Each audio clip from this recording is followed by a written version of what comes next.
now entering our first session, the pursuit of gross national well-being. This session will explore how a well-being economy can complement traditional measures to prioritize quality of life and collective well-being, transforming public spaces, policies, and services to create healthier, happier, and more resilient societies. Our speaker for this session is the Executive Director of the Gross National Happiness Center in Bhutan. Let's all welcome to the stage Mr. Lhatu.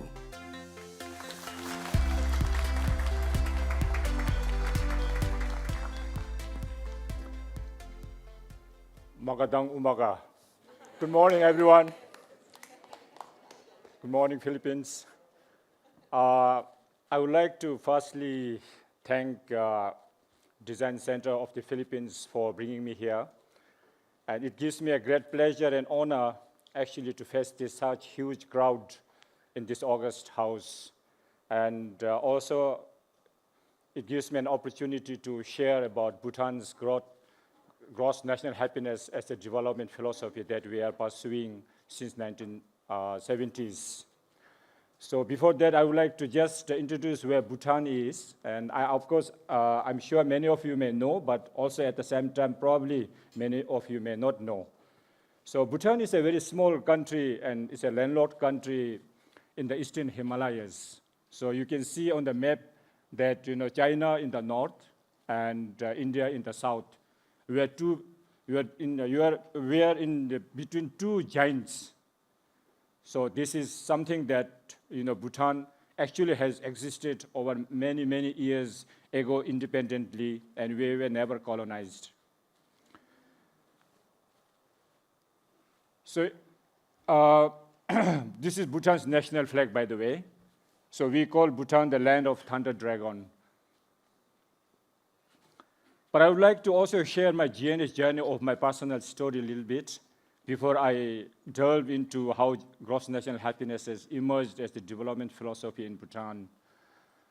I was a farmer, but of course I'm not this old yet. But I just wanted to show, I came from a farming background. Those days during my time, there wasn't, enough modern facilities. Even water, we'll have to go down to fetch water on the, the containers that is at the back, strapping on my carrying like this and fetching firewood like this. So the reason that today I see why my head has become bald is because I have been carrying water a lot of times during those days. So I think that's actually the impact that I have realized yet. And then I got into government, corporate sectors. I joined civil service and in the food processing industry. Then I worked in the telecom sector, then UN. Then after UN, I kind of resigned to take part in the politics. So when Bhutan introduced its parliamentary democracy in 2008, so it's a very new democracy. We are a very young democratic country. And then I served as the member of parliament there, and the scarf that you see blue is the member of parliament scarf. So we actually, our term of office is only 5 years, and after every 5 years, we have fresh elections. So His Majesty grants us this scarf. And then, of course, I served in the parliament for 2 terms, like 10 years. And then after that, I joined the Gross National Happiness Center as the executive director, which is why I'm here today to talk a little bit on gross national well-being. But I think well-being and happiness probably is almost the same, but I think we can just try to think how happiness and well-being can play a greater role in individual life, community's life, and the world as a whole. Bhutan before, I think it dates back to something that, Bhutan's history before 400 plus years ago Bhutan was fragmented, scattered until this great saint, Shabdrung Ngawang Namgyel, who arrived Bhutan from Tibet. So he is the one who actually unified the country, founded Bhutan about 400 plus years ago. So that was in the 16th century. So he arrived Bhutan in 1616. And as he unified the country, he also issued a legal code in 1629 that if the government cannot create happiness for its people, then there's no purpose for the government to exist. This is a very powerful message. I think the legacy of happiness and the gross national happiness actually, comes through all these legacies. And Bhutan is predominantly a Buddhist country, so we also believe in the loving kindness and compassion. And that is where we promote happiness and well-being as one of the most important factors in people's lives. So after the death of our priest, I think then we had a lot of, also our country was gone back into internal strifes and conflicts. And that was the time in 1907, our Wangchuk dynasty, the first king in 1907, the people representative appointed him the first hereditary king of Bhutan. So from there on, from 1907 to 1998, was a period of unification, consolidation, and development of instruments of power for the country, for the better governance and administration of the people. So it was in 1970s. So this is the fourth king of Bhutan, the present king's father, who actually introduced gross national happiness is more important than gross domestic product. In 1970s, when he assumed the throne after the untimely death of his father died at the age of 53 or something, 55. So he assumed the throne at the age of 17 years in 1972. So modernization was taking place. Our country opened to the outside world in 1960s, but in 1970s it was accelerating, and in 1980s it was becoming more and more. There were lots of intended and unintended impacts of development that was happening. So at that time he realized that Bhutan pursues its own terms, the holistic way or the holistic development in consonance to the Bhutan's traditional values and culture and environment. So that is the time that he pronounced that gross national happiness is more important than gross domestic product. On the conviction that economic growth alone, as represented by gross domestic product indicator, is an insufficient measure of progress for happiness and well-being of the people. So therefore, after his announcement, or after he introduced gross national happiness as a philosophy, but then how do we implement this philosophy? Was the question. This is very theoretical. How do we do that practically? So over the years, our government leaders discussed this in various contexts and also had lots of international interest in that. And this has posed further challenges for Bhutan to really work out and come out to implement its philosophy. Gross national happiness is more important than gross domestic product. So our government leaders discussed in various forums, international forums, and then we came out with 4 pillars. So 4 pillars is like sustainable and equitable socio-economic development, environment preservation and conservation, preservation and promotion of culture, and good governance. So we do not want to really pursue growth at the cost of economic and people's well-being, at the cost of social well-being. So we always felt that there must be sustainable development approach and a holistic way of approach. These 4 pillars reflects the holistic approach and harmonious and also harmonizes the economic growth with environmental sustainability, cultural preservation, and good governance. The good governance underpins the implementation of the 3 pillars aspects of their development activities, which encourages the people's participation in the decision-making process. This is very important. In the Bhutan's economic development, we always take the bottom-up decisions. The plans and projects come from the community development committees to the district committees to the national committee. But all have to go through certain level of assessments where all the plans and projects have to have the determinants of gross national happiness values. So in this way,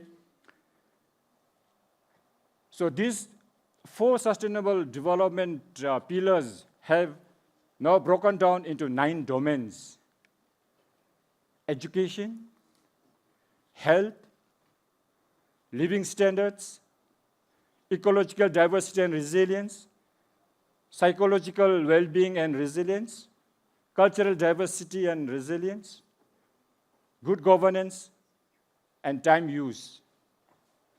So the 9 domains has got 33 indicators. Basically to study, each domain has to actually be qualified by what kind of well-being we are promoting in the society. So 9 domains, for instance, I think living standard, education, and health is a universal phenomenon that all the countries pursue this.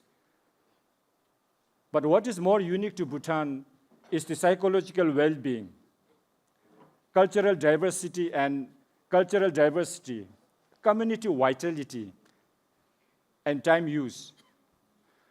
While we recognize the importance of the economic development, we wanted to have a holistic approach, an inclusive development approach, sustainable. So we really give importance in the community vitality. For instance, in a community, we need to really promote the bonding. How much time we spend in celebrating our festivals, local festivals? How do we promote local language? So these are some of the issues and some of the things that we really promote in the communities. And culture, for instance, culture and tradition. I'm today on my national dress. We are very proud of our art culture, and that is one of the greatest strengths that we have in Bhutan, because we are able to preserve it. Bhutan is a small country. We cannot afford all the modernization to influence our culture and also the environment. The ecological diversity. Bhutan considers environment as one of the very important part of preservation. The most, important well-being aspect of the people, because people have to live with the nature. To what extent can we destroy environment is a question that we always have to ask, because we have to also pass down to the generations, the next generations. We cannot, at the cost of making gross domestic product as the main economic engine, just because we wanted to increase our revenue. We are not ready to sacrifice our environment. So that's why we consider in our constitution, we are mandated to maintain 60% of Bhutan's area under forest cover. But today we have about 70% of our area under forest cover. So that is at all times. And Bhutan's commitment to maintain carbon neutral in perpetuity. But today Bhutan is a carbon negative country. So we produce, I think we are able to absorb about 6 million tons of carbon. And we produce about 1 million tons of carbon. So that's why Bhutan actually really is, GNH gives us this opportunity to really rethink. So redesigning our mind. And even in the Constitution, we have, really clearly stated that the state shall strive to promote those conditions that will enable the pursuit of gross national happiness. So at all times, any government comes in, we are supposed to go by the Constitution mandate. And even the forest coverage, this is also in the Constitution. So I'll just a little bit share, how community vitality becomes a very strong element of people enhancing people's well-being and happiness. So we wanted to create, have the strength of circuit of the country. It is about how we have our quality of relationships among the communities. For instance, how do we promote our community family vitality? Do we have perceived safety? What kind of safety are we in? Then reciprocity of giving and taking, and the trust that we have built within the community, and the social support, socialization. These are some of the important elements in enhancing the well-being and happiness of the people at large. So, and in fact, I just wanted to also share the importance of the time use. I think we are so much engaged in trying to prosper ourselves. Yes, we need prosperity.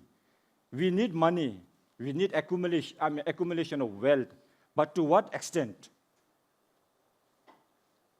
Our life is impermanent. We are not here to live forever.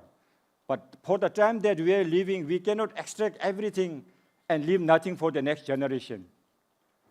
So this is knowing between more and enough. I think liberating desire,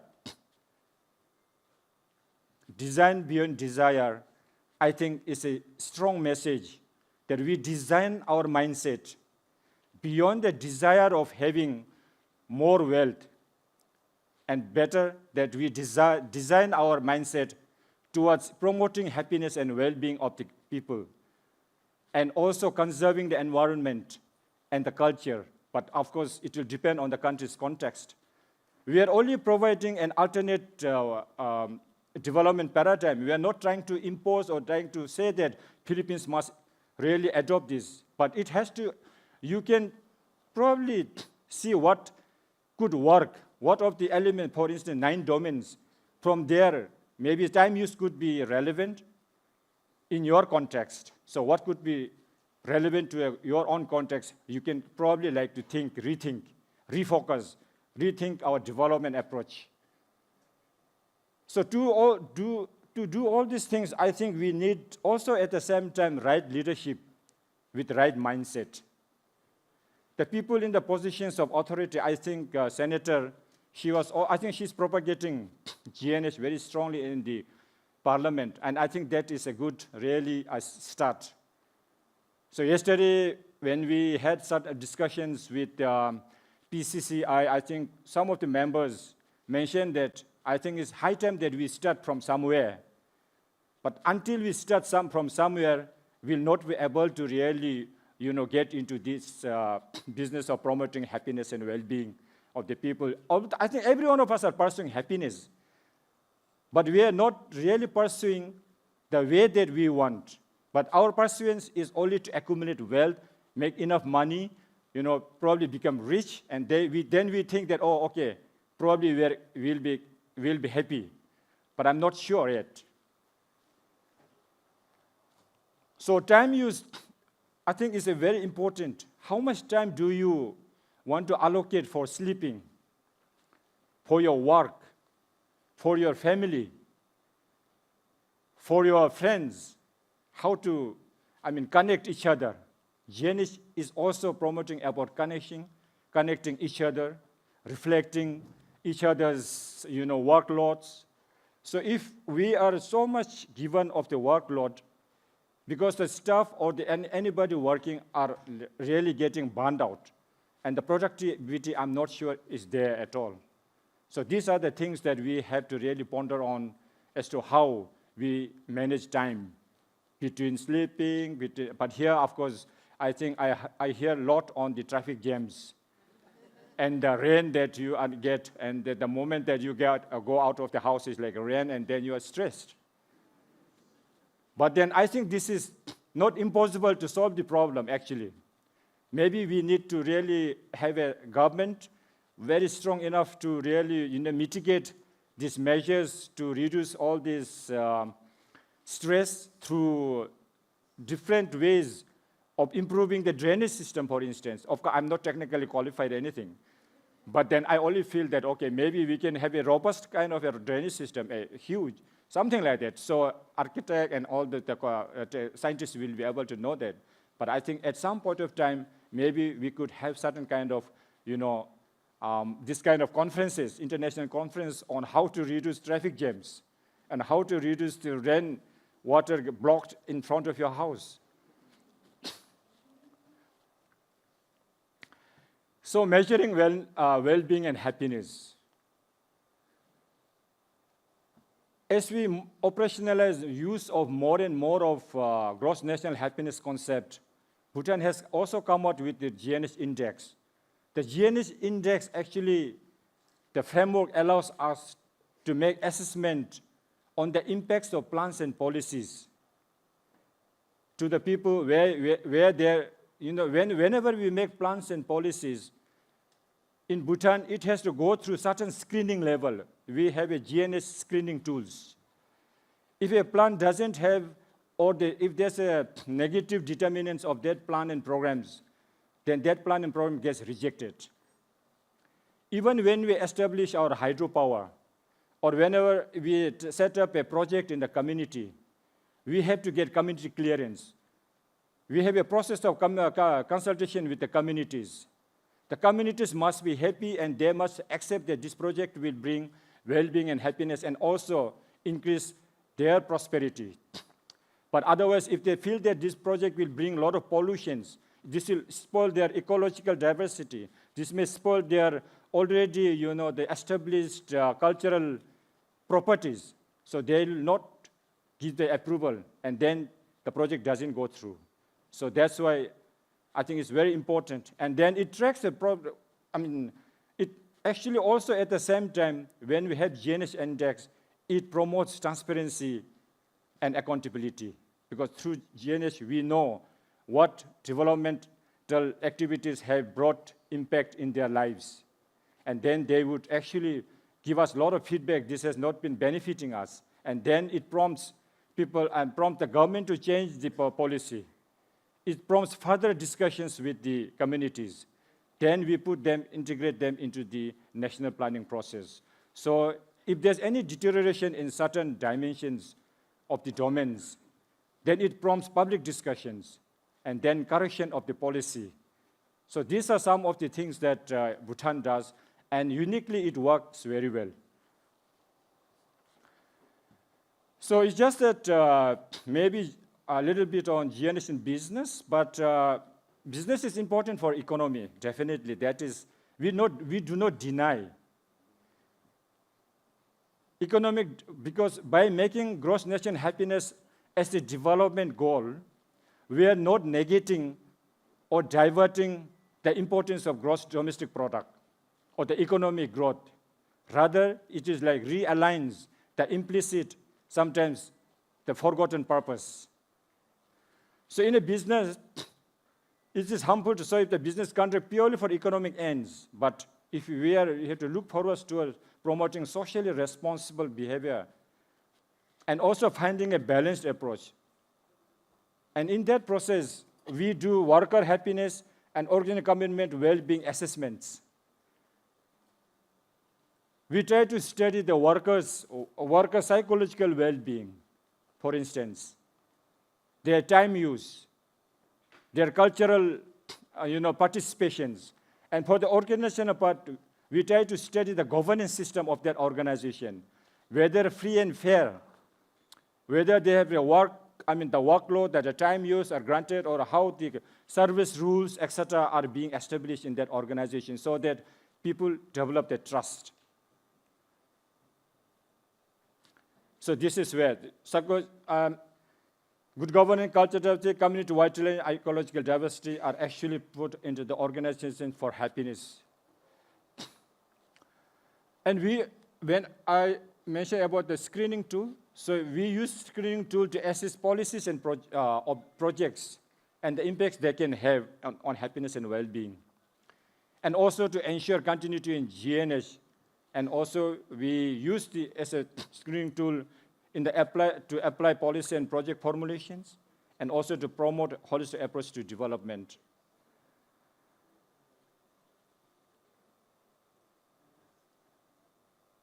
So I have a small comparison here between GNH and GDP.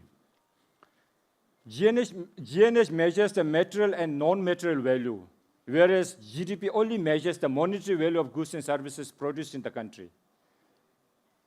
For example, GNH measures what conditions impact human and environmental well-being, but GDP measures only economic growth. And GNH actually places importance on sustainable growth and progress. But then here, it does not differentiate in the GDP whether you have sustainability or unsustainable progress, but because we need to have more revenue, make more money.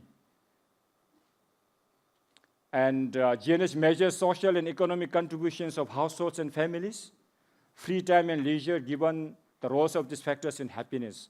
And whereas the GDP does not measure acts of volunteerism, etc., and is only measured and calculated every year. But for GNH, we do surveys after every 5 years to study how the plans and projects have actually created the conditions for the people to pursue happiness and well-being. So this is our present king, fifth king.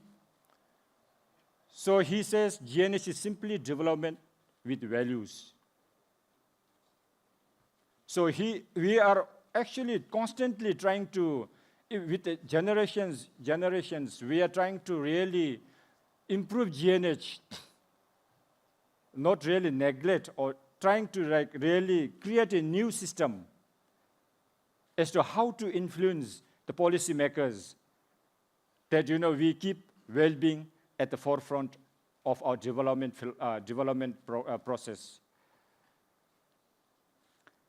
So now redefining development.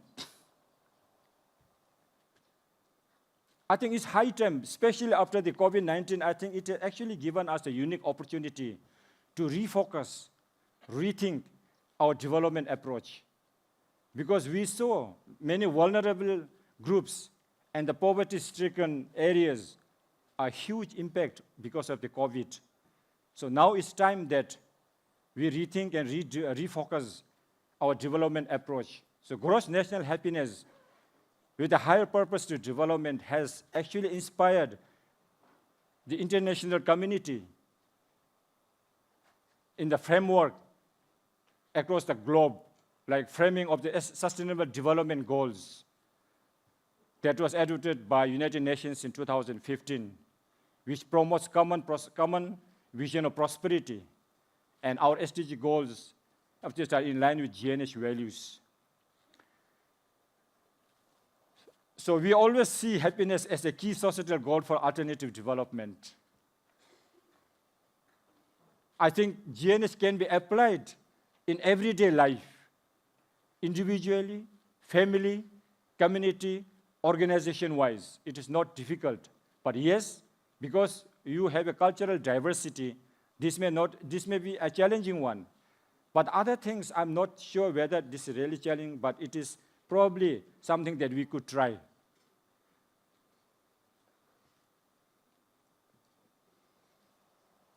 Thank you, Karin Che.